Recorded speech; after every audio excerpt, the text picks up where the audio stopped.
अस्सलाम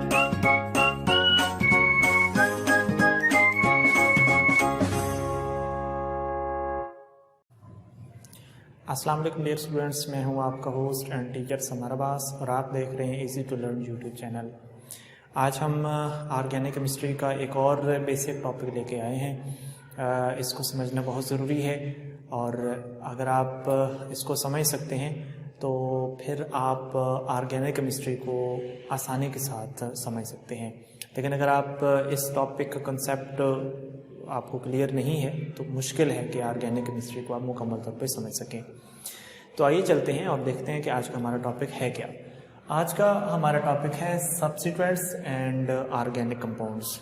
देखिए, हमारे पास जो इंटरमीडिएट लेवल की ऑर्गेनिक केमिस्ट्री है उसमें कोई 8 से 9 ऑर्गेनिक कंपाउंड की फैमिलीज़ हैं।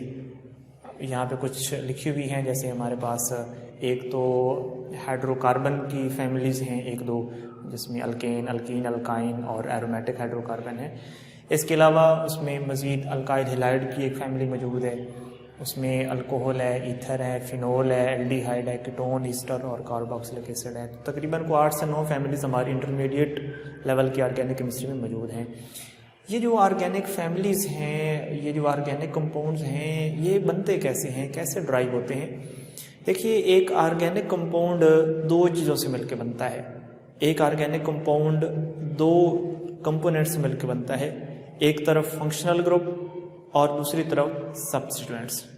अगर आपको याद हो तो पिछली दफ़ा जो हमने बात की थी जिस टॉपिक पे, वो फंक्शनल ग्रुप था। अगर आपने वो वीडियो नहीं देखी तो आपको ज़रूर पहले वो वीडियो देखनी चाहिए, उसके बाद आप इस वीडियो की तरफ आइए।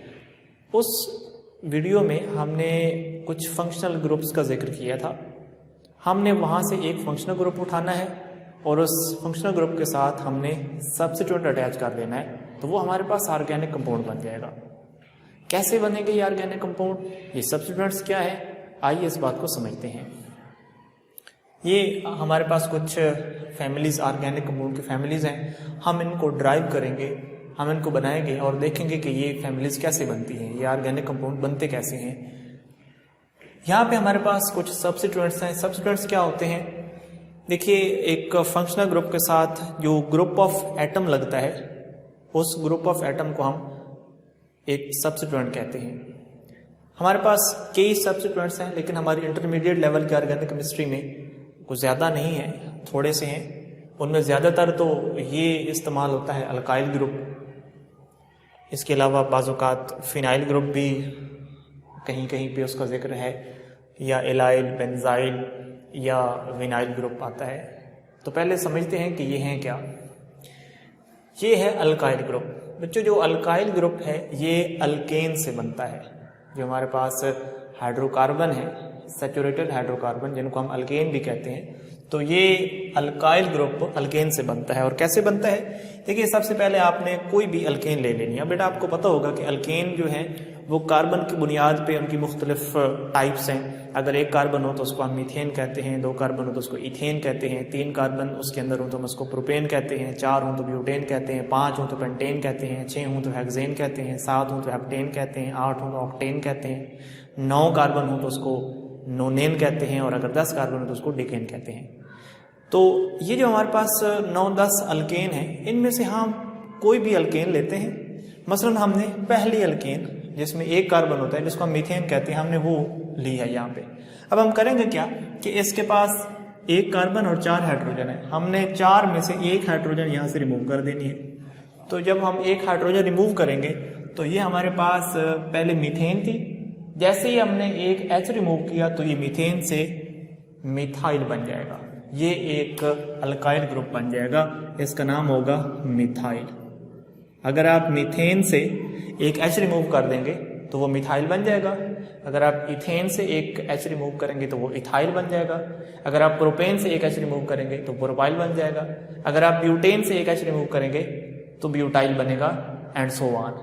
आप कोई भी अल्केन उठा के उसमें से 1 H रिमूव कर देंगे तो वो अल्काइल ग्रुप बन जाएगा। ठीक है, ये जो अल्काइल ग्रुप होते हैं, मसलन इससे जो दूसरा नंबर पे अल्काइल ग्रुप है वो इथाइल है, जिसमें 2 कार्बन होती हैं। जब हम इथेन में से 1 हाइड्रोजन रिमूव करते हैं तो वो इथाइल बन जाता है।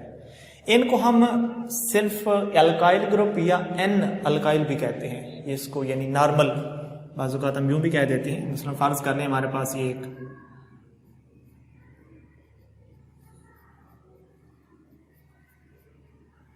ये हमारे पास एक अल्काइल ग्रुप है, इसमें चूंकि 3 कार्बन है तो 3 कार्बन वाले को प्रोपेन कहते हैं, और चूंकि ये प्रोपेन से बना है, 3 कार्बन वालों से बना है, इसलिए इसका नाम होगा प्रोपाइल।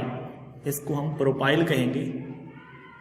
इसको प्रोपाइल के अलावा बाज़-औक़ात एन प्रोपाइल भी कहा जा सकता है। एन से मुराद होगा नॉर्मल। तो नॉर्मल वो होते हैं जिनमें कार्बन कार्बन के साथ एक लॉन्ग स्ट्रेट चेन बनाती है, जिसमें कोई ब्रांच नहीं होती, उसको हम नॉर्मल अल्काइल या एन अल्काइल कहते हैं, जिसमें ऊपर नीचे कोई ब्रांच नहीं होती। तो इनको हम एन भी कह सकते हैं या सिंपल प्रोपाइल भी कह सकते हैं, एन प्रोपाइल या सिर्फ प्रोपाइल। दूसरे नंबर पे हमारे पास आइसो अल्काइल हैं।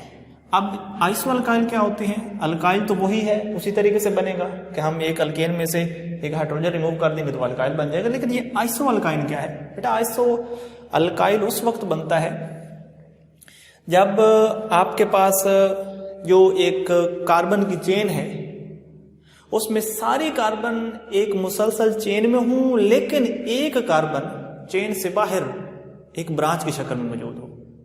मसलन फर्ज कर लें आपके पास 4 कार्बन हैं, वो एक चेन में है, लेकिन एक 5वें कार्बन है जो ब्रांच बनाए हुए है। इसको हम कहेंगे आइसो अल्काइल। मिसाल के तौर पे यहां पे आप देख सकते हैं कि यहां पे हमारे पास एक 1 2 3 कार्बन वाला एक अल्काइल ग्रुप है। 3 कार्बन वाले अल्काइल ग्रुप जो कि ये प्रोपेन से बना है, इसलिए हम इसको प्रोपाइल कहेंगे। तो ये एक प्रोपाइल ग्रुप है। लेकिन आप देख सकते हैं कि इसमें एक चेन जा रही थी कार्बन एटमों की, ये चेन थी, ये उसी चेन के अंदर ये कार्बन लगा हुआ था, लेकिन एक कार्बन उस चेन से बाहर है, उसने एक ब्रांच बनाई हुई है।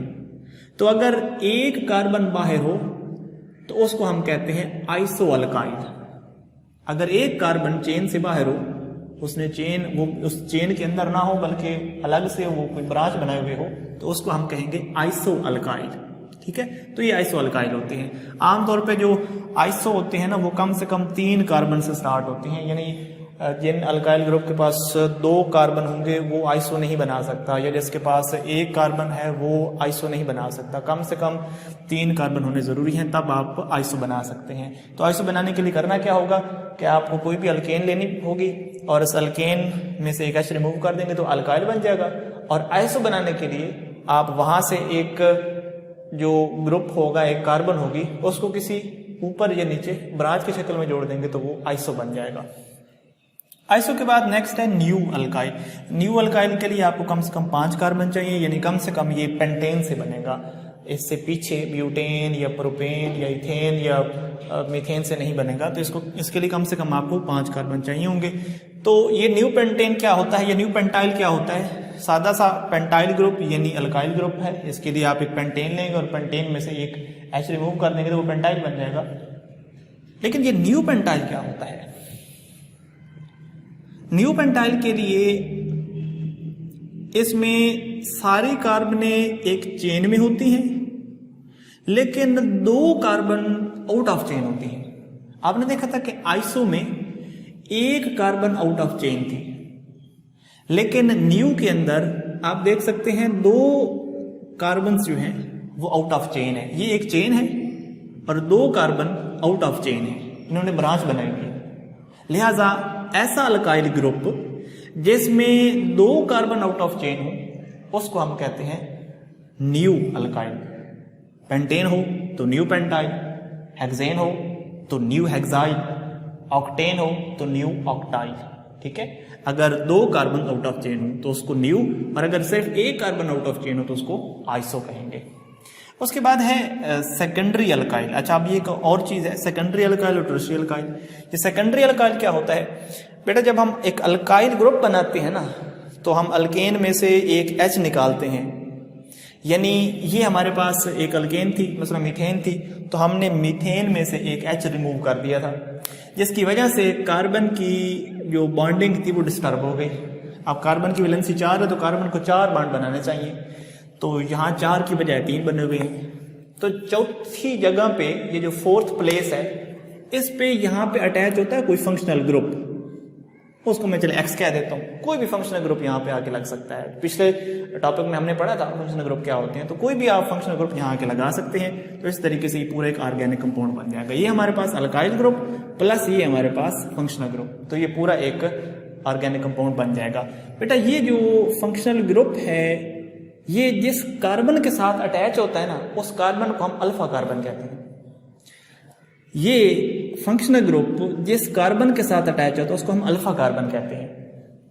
अल्फा कार्बन के साथ अगर मजीद 2 कार्बन हो, अल्फा कार्बन के साथ अगर मजीद 2 कार्बन हो, उसको हम सेकेंडरी अल्काइल ग्रुप कहते हैं। मिसाल के तौर पे यहां पे आप देखिए बेटा, यहां पे ये हमारे पास एक फंक्शनल ग्रुप है, ये फंक्शनल ग्रुप इस कार्बन के साथ जुड़ा हुआ है, तो हम इसको कहेंगे अल्फा कार्बन। अब आप देखें ये अल्फा कार्बन मजीद कितनी कार्बन के साथ अटैच है, तो देखिए यहाँ पे एक सी इस कार्बन के साथ अटैच है और ये सी एक तरफ इसके साथ अटैच है, तो सिर्फ 2 कार्बन के साथ अटैच है। अगर हमारी अल्फा कार्बन 2 कार्बन के साथ अटैच हो तो उसको हम कहते हैं सेकेंडरी। तो ये जो कि 4 कार्बन है, 1 2 3 4, तो ये सेकेंडरी ब्यूटाइल है। अगर 5 कार्बन होते तो हम इसको सेकेंडरी पेंटाइल कहते, 6 कार्बन होते तो सेकेंडरी हेक्साइल कहते। तो सेकेंडरी से मुराद क्या है कि आपका फंक्शनल ग्रुप जिस कार्बन के साथ अटैच है वो वाली कार्बन मजीद 2 कार्बन के साथ अटैच हो तो उसको हम सेकेंडरी कहते हैं। और टर्शरी क्या होता है? टर्शरी वो होता है जिसमें आपकी जो अल्फा कार्बन है, यानी वो कार्बन जो फंक्शनल ग्रुप के साथ लगी हुई है, उस कार्बन के साथ अगर 2 की बजाय 3 मजीद कार्बन हो तो उसको हम टर्शरी कहते हैं। ये देखिए यहाँ पे हमारे पास ये भी ब्यूटाइल ही है, लेकिन आप देखें कि यहाँ पे ये जो हमारे पास फंक्शनल ग्रुप है ये इस कार्बन के साथ जुड़ा हुआ है, तो ये हमारी होगी अल्फा कार्बन। तो अल्फा कार्बन आप देख सकते हैं मजीद 3 के साथ अटैच है, एक इसके साथ, इसके साथ और इसके साथ। तो ये 3 के साथ अटैच है, लिहाजा इसको हम कहेंगे टर्शरी ब्यूटाइल। तो आई होप बेटा आपको समझ आ गई होगी कि आइसो और न्यू में क्या डिफरेंस है और इसी तरीके से सेकेंडरी और टर्शरी में क्या डिफरेंस है। आइसो अल्काइल ग्रुप वो होता है जिसमें एक कार्बन के अलावा सब कार्बन ने एक सीधी चेन बनाई हो, सिर्फ एक कार्बन आउट ऑफ चेन हो। और न्यू अल्काइल वो होता है जिसमें 2 कार्बन आउट ऑफ चेन हो। सेकेंडरी और टर्शरी क्या होते हैं, इनमें क्या फर्क है? सेकेंडरी वो होती है जिसमें अल्फा कार्बन 2 कार्बन के साथ अटैच हो, और टर्शरी अल्काइल वो होता है जिसमें अल्फा कार्बन 3 कार्बन के साथ अटैच हो। इसको हम टर्शरी ब्यूटाइल कहते हैं। ठीक है बेटा, तो ये था अल्काइल ग्रुप में सिंपल अल्काइल या जिसको नॉर्मल अल्काइल या एन अल्काइल कहते हैं। वो कैसे बनता है? जस्ट एक अल्केन उठा, उसमें से एच रिमूव करें तो वो आपके पास एक नॉर्मल अल्काइल या सिर्फ अल्काइल बन जाएगा। आइसो के लिए, न्यू के लिए, सेकेंडरी के लिए, टर्शरी के लिए इनमें क्या डिफरेंस है वो आपको मैंने एक्सप्लेन कर दिया है।